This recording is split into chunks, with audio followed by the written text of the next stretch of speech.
গল্প সাথে অস্মিতায় আপনাদের সবাইকে আবারও স্বাগত জানাই। আজকের গল্প আহত ফনা, আশাপূর্ণা দেবী রচিত আহত ফনা। শুরু করি আপনাদের অনুমতি নিয়ে। দেশটা বাংলা ছাড়িয়ে অনেক দূরে। এখানে নতুন রাস্তা বানাতে পাহাড়ের গা কাটতে হচ্ছে, আর গরমের দুপুরে প্রায় 2-1খানা হতভাগাকে লু লেগে মরতে শোনা যাচ্ছে। খবরটা নতুন নয়, যেমন নতুন নয় শীতকালে এই হতভাগাদের ঘরে 2-10টা বাচ্চা শীতে জমে নিথর হয়ে যাওয়ার খবর। এক কথায় এখানকার আবহাওয়াটাই বেমাত্রা, বাংলাদেশের ধারে কাছে লাগে না। তবু সুজলা সুফলা শস্য শ্যামলা, নাকি যেন বাংলাদেশের লোক পেটের ভাতের ধান্দায় এখানেও ঠেলে এসে উঠেছে। এক আধজন নয়, বেশ কয়েকজন। তবে যার যেমন সার্কেল সে তেমন দলে ঘোরে, বাঙালি খুঁজে বেড়াতে যায় না। শুধু যাদের পদমর্যাদার কোনো বালাই নেই, তেমনই কয়েকজন খুদে খুদে বাঙালি জোগাড় করে একটা ছোটোখাটো দল গড়ে নিয়েছে। জরিপ অফিসের পেছনের বারান্দায় নিত্য সন্ধ্যাবেলায় তারা একসঙ্গে বসে গুলতানি করে। অবশ্য এদের দলে 2জন অবাঙালিও আছে, সুখলাল আর গিরিধারী। ওদের মাতৃভাষা নাকি হিন্দি, কিন্তু বাংলা ভাষায় ওদের খাঁটি বাঙালি যতীন, রাসবিহারী, নন্দ, অমূল্য, প্রভাপদ আর জীবনের চাইতে কিছু কম নয়। সামান্য যে দেহাতি টানটা বাঙালি নয় বলে ধরিয়ে দিতে পারত, সেটাও আর পারে না, কারণ তেমন একটা টান এদের কথার মধ্যেও এসে গেছে অনেক দিন বাংলার বাইরে থেকে থেকে। সুখলাল আর গিরিধারী 13-14 বছর বর্ধমানে কাটিয়ে প্রায় বাঙালি বনে গেছে, তাই ছিটকে এসে এখানে পড়ে বাঙালির আড্ডাটাই বেছে নিয়েছে।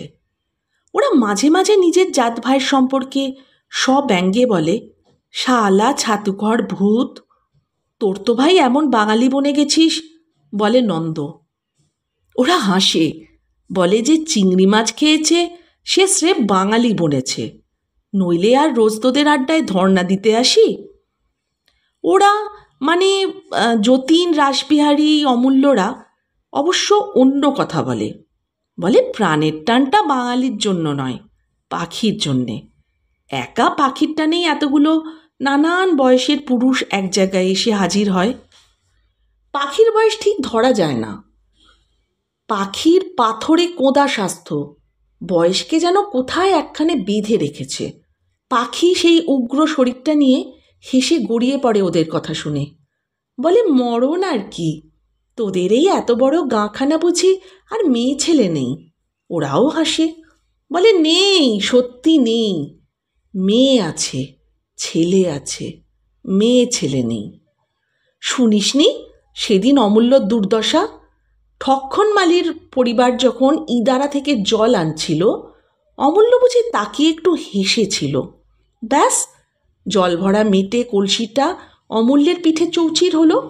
গায়ের ব্যথা মরতে অমূল্যর, পাখি আবার গড়ায়, অমূল্য ওস্তাদের শখকেও বলিহারি, ঠক্কনের বউ আবার মেয়ে মানুষ নাকি, ও তো একটা সেপাই, ওর একখানা হাতের ওজন যে তোর চাইতে বেশি রে অমূল্য, কিন্তু চোখ দুটোই মেরেছে। তার একটু মারলি না কেন অমূল্য?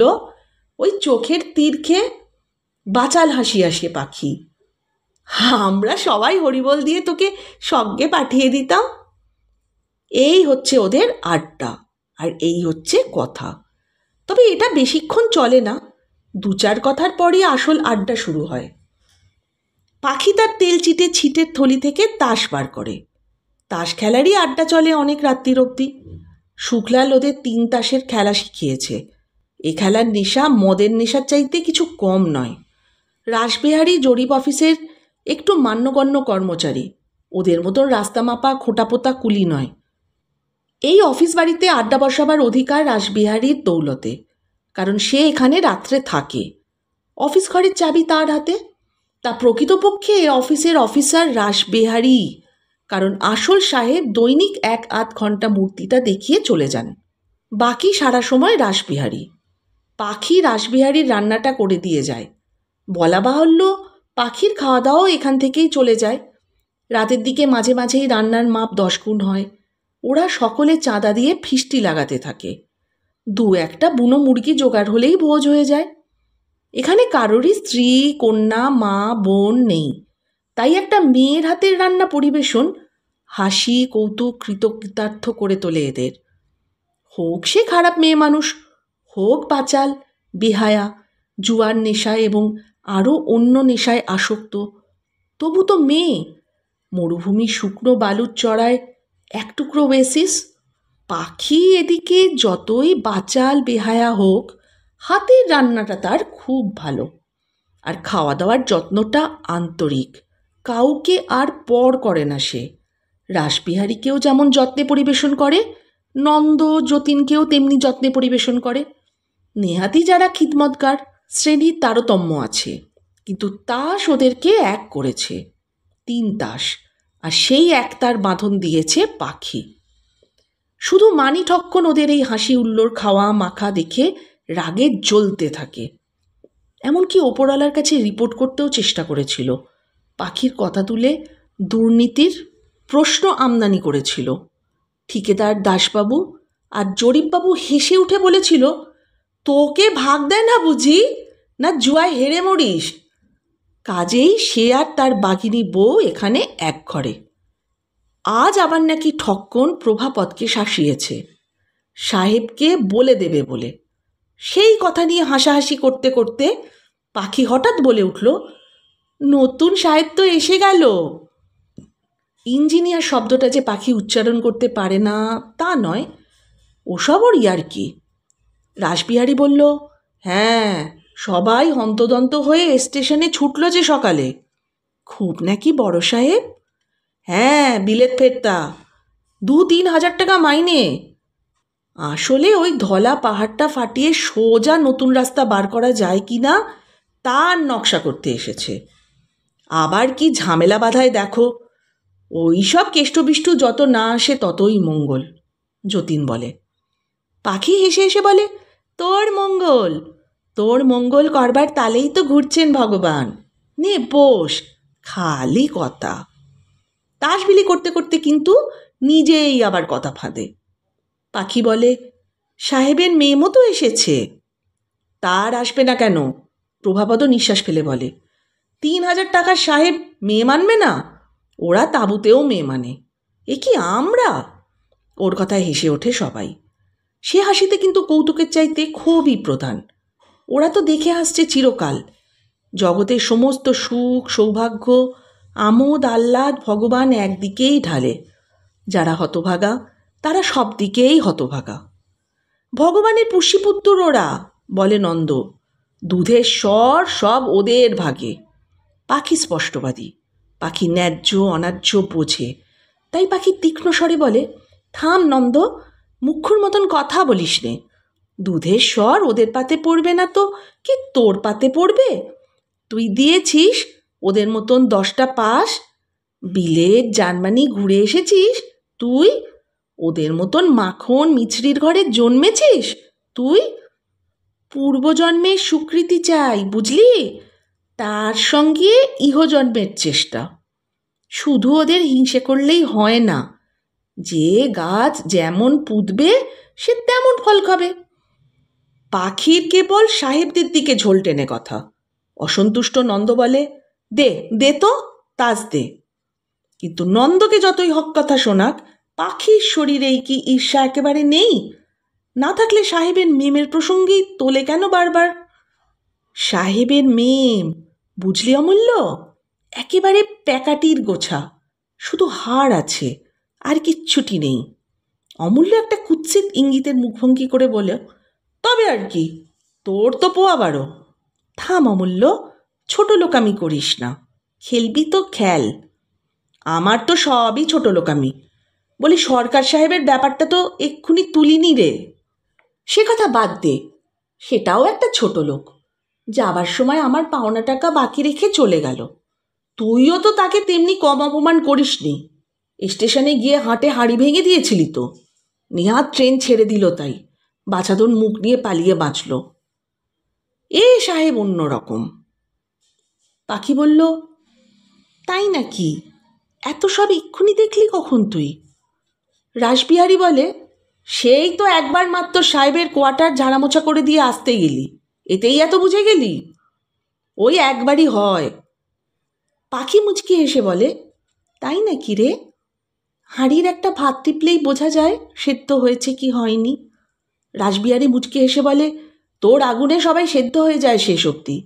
পাখি একটু মদগর্বের হাসি হাসে। এইভাবেই কথা কয় ওরা।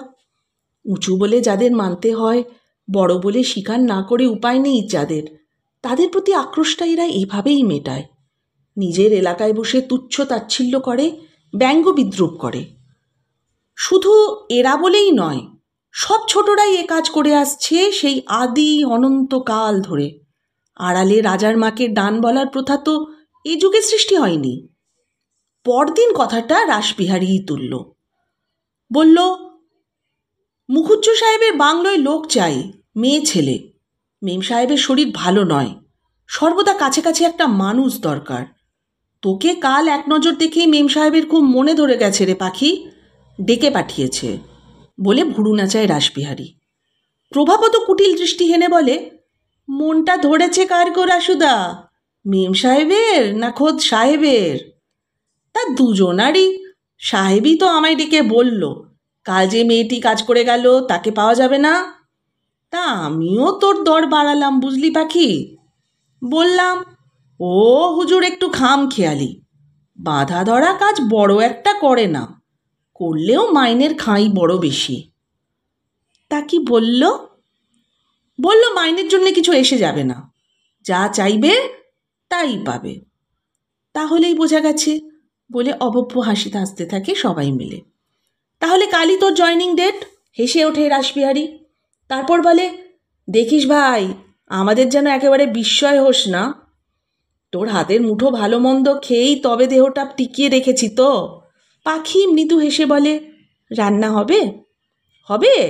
কখন আর হবে? বড় মানুষের বাড়ির মোটা মাইনের ঝি হবি এখন, 24 ঘন্টার বাঁদি। ইস রে, 24 ঘন্টার বাঁদি, এমন কাজ পাখি করে না। বলবো সন্ধ্যের পর ছুটি দিয়ে দিতে হবে আমায়, নইলে কাজ করা চলবে না। শুনবে, মাইনের দাঁত দেখাবে না? দেখলে করব না। দেখি মেম সাহেবের এই পাখির মতন আয়া আর কটা কোথায় পায়? এই অহংকার অবশ্যই পাখির সাজে। এখানে যখন যে হোমরা চোমরা আসে, তার বাড়ির কাজের জন্য ঠিক পাখির কাছেই অনুরোধ আসে। আসল কথা, বাঙালি ঝি দেখলেই মেম সাহেবদের মুখ দিয়ে নাল ঝরে। অবাঙালি মেম সাহেবদেরও ঝরে। বাঙালি ঝিয়ের পরিচ্ছন্নতা বোধ, পরিপাটি কাজ অনেকেরই আকর্ষণীয়।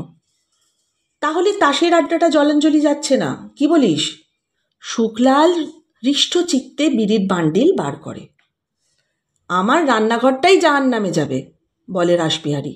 সন্ধ্যাবেলা চলে আসবো, আবার রাঁধতে আসবো, এত আবদার খাটে না। দেখিস, পাখি একটু বিজয় গৌরবের হাসি হেসে বলে, খাটে কি না? বলবো বাড়িতে বুড়ো জ্যাঠা আছে, তাকে দুটো ভাত সেদ্ধ করে না দিয়ে এলে মরে যাবে বুড়ো। জ্যাঠা? জ্যাঠা? জ্যাঠা জ্যাঠা, একযোগে হাসতে থাকে ওরা। তা পাখির চালাকি ব্যর্থ হয় না। মেম সাহেবকে বলে পাখি, যে বাড়িতে জ্যাঠা আছে তাকে দুটো রেঁধে না দিয়ে এলে বেচারা খেতেই পারবে না। 11টা 12টা নাগাদ একবার 1 ঘন্টার জন্য ছেড়ে দিতে হবে। কি করি বলো তো? মেম সাহেব প্রশ্ন করে সাহেবকে। সাহেব সহস্যে বলে, বেশ প্রশ্ন করেছ, এটা কি আমার জুরিসডিকশন? আহা, তা তোমাকে একটু জিজ্ঞেস করবো তো। 40 টাকা করে মাইনে নেবে, সন্ধ্যার 8টা বাজলেই চলে যাবে, আবার দুপুরেও। তুমি হয়তো বলবে আমি অন্যায় আশকারা দিচ্ছি। সাহেব গলার স্বর নাবিয়ে বলে, তাও অপবাদ তো তোমার আছেই, একমাত্র আমি বাদে সকলেই তো তোমার কাছে আশকারা পায়। আয়া, বেয়ারা, ধোবা, গোয়ালা, জমাদার, মালিক, হয়েছে হয়েছে, থামো থামো, আর লিস্ট বাড়াতে হবে না। তবে আমি বলছি, ও সময় আর কি বা এত কাজ আমার? বুড়ো লোকটা খেতে পাবে না বলছে, মানবিকতায় বাধছে। বেশ তো, তোমার অসুবিধে না হয় দেবে ছুটি। সাহেব বলে, তবে কাজ টাজ করিয়ে নিও, যা বাকি থাকে, ফাঁকির তাল খোঁজে না যেন। তাই আঁটতে আঁটতে সাহেব আর একটা কথাও বলেন, রান্নার কথা বলেছ? তা তোমার রান্নাঘরেও তাকে একবার ঢুকতে দিও। যতই হোক বাঙালি মেয়ে তো, বাঙালি রান্না কিছু জানে নিশ্চয়ই। সেই বস্তুটি খাবার জন্যে তোমাকে তাহলে আর ওই বাবাজির সহকারী হতে হয় না। মিম সাহেবের মুখে একটা হাস্যজ্যোতি ফোটে। বলেন, সে যদি বললে হয়ে গেছে, সে কথা হয়ে গেছে। বাহ, চমৎকার। সাহেবের প্রসন্ন কণ্ঠে দরাজ হাসি সারা বাড়িতে ছড়িয়ে পড়ে। তোমার কেবল হাসি, আমি কি নিজে থেকে বলেছি? পাখি নিজেই বলল। কে? কি নাম বললে? পাখি, ওই ওর নাম, মিম সাহেব বললেন। আমিও নাম শুনে আশ্চর্য হয়ে গিয়েছিলাম। বলেছিলাম পাখি, ভালো নাম কিছু নাই? বলল কি জানো? হেসে ওঠেন মিম সাহেব। বেশ কথা বলে গো। বলল একটা নামই জোটে না মিম সাহেব, তা দুটো পাঁচটা নাম আবার দিচ্ছে কে? মা বাপ মরা মেয়ে, নিত্যি ভুগতাম, রোগা টিংটিঙে পাখির মতন ছিলাম, দিদিমা পাখি পাখি করত, সেটুকুই নাম। সাহেব হেসে বলে, পাখির মতো ছিলে? তাহলে এদেশের জল হওয়ার গুণ আছে, কি বলো? মিম সাহেব শীর্ণ মুখে হাসেন, অবিশ্বাসের হাসি। জল হওয়ার গুণে তার বিশ্বাস নেই। এই তো 8-9 বছর বিয়ে হয়েছে স্বামীর সঙ্গে, ঘুরছেনও তদবধি, ভালো ভালো জায়গাতেই গিয়েছেন, চেঞ্জ লাগাবার জন্য পয়সা খরচও করে গেছেন, 2-4 জায়গায় গেছেন, হাড়ে মাংস লাগলো কই? ছোট লোকদের হয়, মোটা চালের ভাত খেয়ে আর খেটে খুঁটে হয়, কিন্তু ও দুটোর একটাও তো তাদের পক্ষে সম্ভব নয়। অথচ স্বাস্থ্য জিনিসটা কি সুন্দর! নইলে আর পাখি যখন আজ ইদারা থেকে জল তুলছিল, তখন মেম সাহেব মুগ্ধ নেত্রে তার গঠন ভঙ্গিমার দিকে তাকিয়ে থাকেন, ভাবেন ছেলেবেলায় রুগ্ন ছিল বলে এর নাম পাখি ছিল। সাহেব অনেকক্ষণ সিগারেটের ধোঁয়া ওড়াতে ওড়াতে সহসা বলেন, তা কই, তোমার সেই বাঙালি রান্নার কথাটা কি হলো? মাঝপথেই থেকে গেল যে? ও হো হো হো, মেম সাহেব খিলখিলিয়ে হাসতে থাকেন। তবু সেই শুক্তো আর চচ্চড়ির দিকে মন। ওই তো ঠাকুমার হাতে খেয়ে মানুষ যে। জানো, বিলেতে থাকতে মনে হতো পার্সেল করে কেউ যদি পোস্ত চচ্চড়ি পাঠিয়ে দিত। তার মানে সাহেব হওয়ার তোমার হয়নি বলো? কই আর হলো, তোমার বাসনা অপূর্ণই রয়ে গেল। তা সত্যি তো, মেম সাহেব শুধু নামেই। তাই পাখি যখন বলল আগে এখানে গাঙ্গুলি সাহেব না কে যেন ছিল, তারা ওর হাতে রান্না খেয়ে মোহিত হয়ে আয়ার কাজ ছাড়িয়ে রান্নার কাজেই লাগিয়ে দিয়েছিল, তখন পতিব্রতা সতীর হৃদয় নিয়ে বলতেই হলো, তোমার এই সাহেবও বাঙালি রান্না খুব পছন্দ করেন। তুমি যদি আর বেশি কিছু নিয়ে, তা লোকটা ভালো। জিপ টিপ কেটে বলল, সে কি, সাহেব যদি আমার হাতের রান্না পছন্দ করে খান, সে তো আমার ভাগ্যি। বললি এ কথা? অমূল্য মেয়েদের মতো গালে হাত দেয়। পাখি কোল থেকে তাস পার করতে করতে মুখ টিপে হেসে বলে, বলো না কেন? তুই যা সর্বনেশে মেয়ে, ওই হাতের রান্না খাইয়ে এমন বশ করে নিবি। কথাটা আর শেষ করে না অমূল্য, বিশ্রী একটা হাসি দিয়ে শেষ করে। তারপর বলে, সে যাক, সাহেব বাড়ির গল্প কাছে একটু কর শুনি। পাখি চালের ওপর বলে, গল্প আবার কি, মাইনে নেব, কাজ করব, ফুরিয়ে গেল সম্পর্ক। আহালো, অমূল্য আবার মেয়েলি ভঙ্গি করে। পাখি আমাদের ভাজা মাছটা উল্টে খেতে জানে না। থাম তুই অমূল্য, পুরনো কথা রাখ, নন্দ বলে। সাহেবের চেহারাখানা কিন্তু সত্যি সাহেবের মতো। সকালে বেড়াতে বেরিয়েছিল দুজনে। সাহেবের পাশে মিমকে যেন হসন্তর মতো লাগছিল। ফর্সা অবশ্যই, কিন্তু দেহে আছে কি। আর সাহেবের যেমনি লম্বা চওড়া শরীর, তেমনি মুখ, আবার তেমনি রং। বিধাতা পুরুষ করেছিল বোধ হয়, একটা পুরুষ বেটা ছেলে বটে। ওই আহ্লাদেই থাক। পাখি এসে ওঠে বেহায়ার মতো। ওই খোলসটাই আছে বুঝলি, হালচাল দেখলে অছেদ্যা আসবে। ইঞ্জিন সাহেব পানিকরের বাড়িতে যখন কাজ করেছি, দিনে রাতে সাহেব মেমদের লীলা খেলা দেখতে দেখতে। আর আমার এই মুখুজ্জে সাহেব, বিকেলে বাড়ি ফিরে দুজনে মুখোমুখি বসে একটু চা খায়, ব্যাস, তারপর সাহেব একখানা লম্বা বই নিয়ে চলে যান। মেম সাহেব পশম আর বোনা কাঠি নিয়ে বসে পড়ে। টু শব্দ নেই ঘরে। এত পশম কি হয়? ওই যে যুদ্ধর জন্য নাকি। বাবুলাল বলে, ওই চলে রাত 9টা অবধি। তারপর সাহেব ডাক দেয়, বাবুলাল। মেম সাহেব বলে, টেবিল লাগাও। খাওয়ার পর বললে বিশ্বাস করবি, হেসে খান খান হয়ে ভেঙে পড়ে পাখি। খাওয়ার পর সাহেব বলে, আচ্ছা গুড নাইট। মেম সাহেব বলে, আচ্ছা। তারপর দুজনে দু ঘরে শুয়ে পড়ে। দু ঘরে? পাখির পরিবেশিত শব্দ যেন বজ্রপাত হয় জায়গাটায়। বলল কি পাখি? তবে আর বলি কি, মেম সাহেবের নাকি হেলথ তো খারাপ, ঘুমের দরকার। তাই তো বলছি রে, ওসব মাটির সেপাই। প্রভাপত কুটিল চোখে চেয়ে বলে, তা সাহেবও তো হেলথ তো ভালো রাখা দরকার। থাম, মুখ খারাপ করিস না প্রভাপদ। না, তোর আজকাল বড় মেজাজ হয়েছে পাখি। হবে না, আজ মাসভর কাজ করছে, কেবলই এসে গল্প করছে মেম সাহেবের নেক নজরে গপ্প করতে হচ্ছে বেচারিকে। মেম সাহেব শাড়ি দিয়েছে, মেম সাহেব ব্লাউজ দিয়েছে, মেম সাহেব বকশিস দিয়েছে। ধুর ধুর। পাখি হঠাৎ গুম হয়ে যায়। পাখির আত্মমর্যাদায় যেন আঘাত লাগে। পাখি যদি চেষ্টা করে এদের মুখের মতো জবাব দিতে পারে না। বাঘের বাচ্চা শুধু দুধ খেয়ে খেয়েই মানুষ হচ্ছে, মাংসের আস্বাদ জানে না। একবার যদি জানে। পাখি কি রাগ করল? পাখি গম্ভীরভাবে বলে, রাগ আবার কিসের? মাটির গৌরাঙ্গ, তাই তাকিয়ে দেখি না। কিন্তু পাখি যদি চেষ্টা লাগায়, তাহলে মৃত্তিকাতেও প্রাণ সঞ্চয় হয়, কি বলিস? বলে নিজের রসিকতাতে নিজেই হেসে কুটি কুটি হয় নন্দ। হঠাৎই একদিন মেম সাহেবের জ্বর এলো। পাখির নিরলস প্রচেষ্টায় সেই জ্বর থেকে মেম সাহেব ছাড়া পেল। কিন্তু পাখি যেন এবার ধীরে ধীরে হেরে যাচ্ছে। আশ্চর্য, প্রমাণ করার চেষ্টা না করেই যেন হার মানছে পাখি। হারই কি মানবে পাখি সত্যি সত্যি? এরা কি বলে, কী রে পাখি, মণিগিন্নির জ্বর তুই ছাড়ালি? পাখি বলে, ঘাম দিয়ে। তা গিন্নিরা তো সেবা করলি, সাহেব কিছু বকশিস করল না? পাখি এক বিচিত্র মুখভঙ্গি করে বলল, করবে বলেছে। কবে? সময় আসুক। এরা আড়ালে বলে, নবডঙ্কা। ওই তো মেম সাহেব 10টা টাকা দিয়েছে। ঘোরেল, মেম সাহেবটা ঘোরেল। পাখি এসব কথা শুনতে পায় না অবশ্য।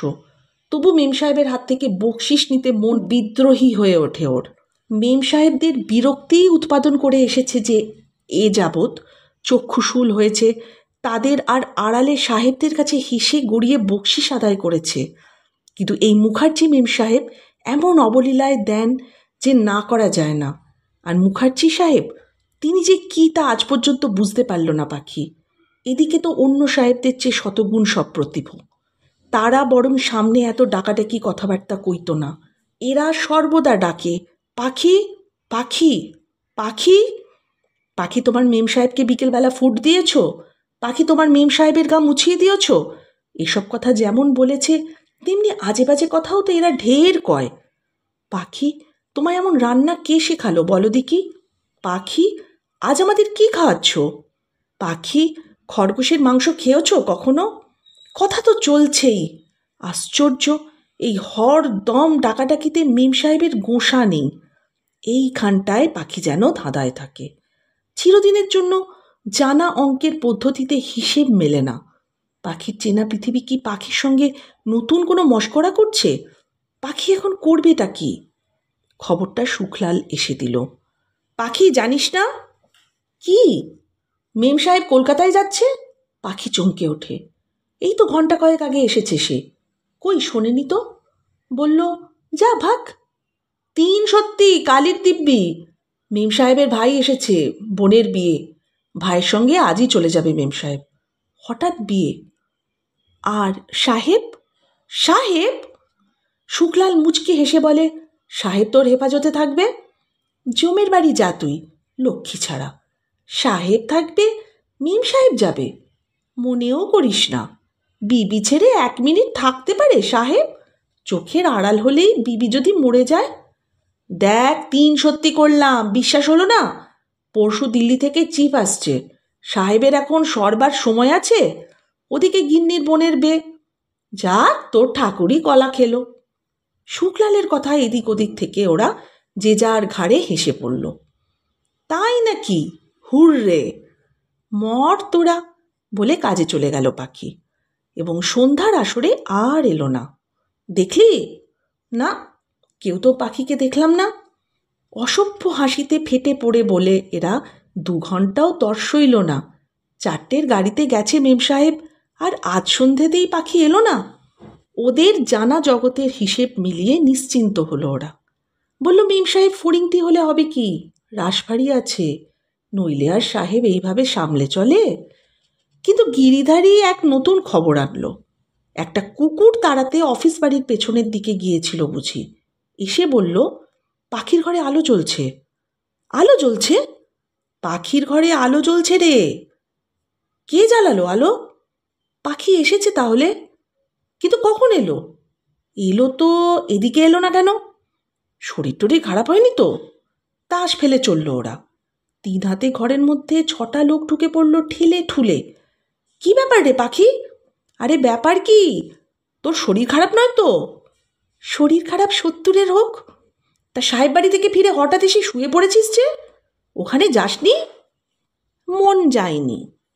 তা না যেতে পারে, প্রভাপদ ট্যাবড়া গলায় বলে।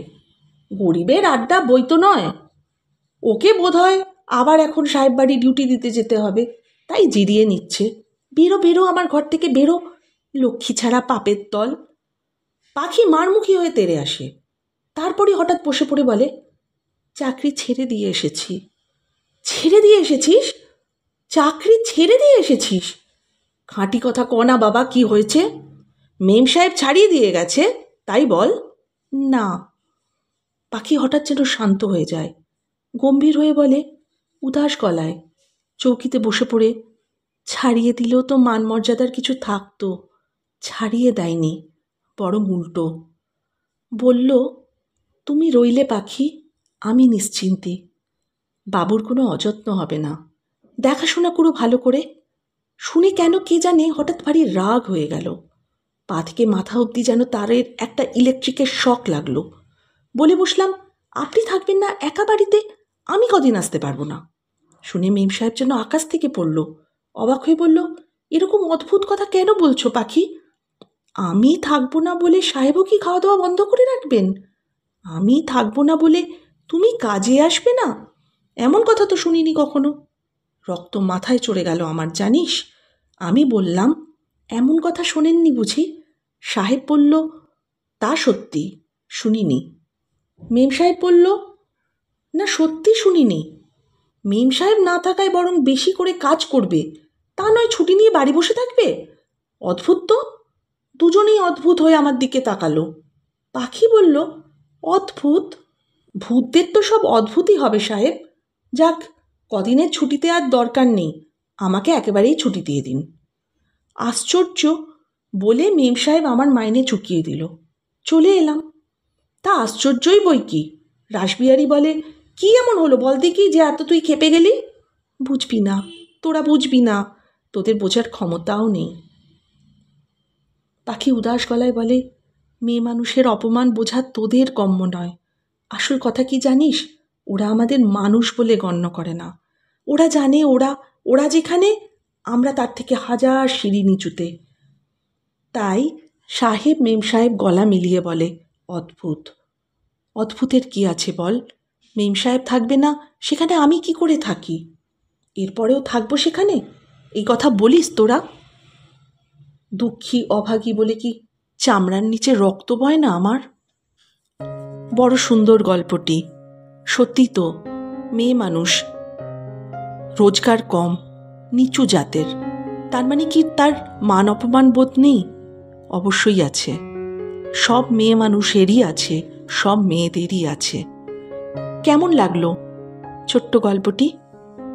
যদি ভালো লেগে থাকে অবশ্যই পাশে থাকবেন, একান্ত অনুরোধ রইল। আর সবাই খুব ভালো থাকবেন। নমস্কার।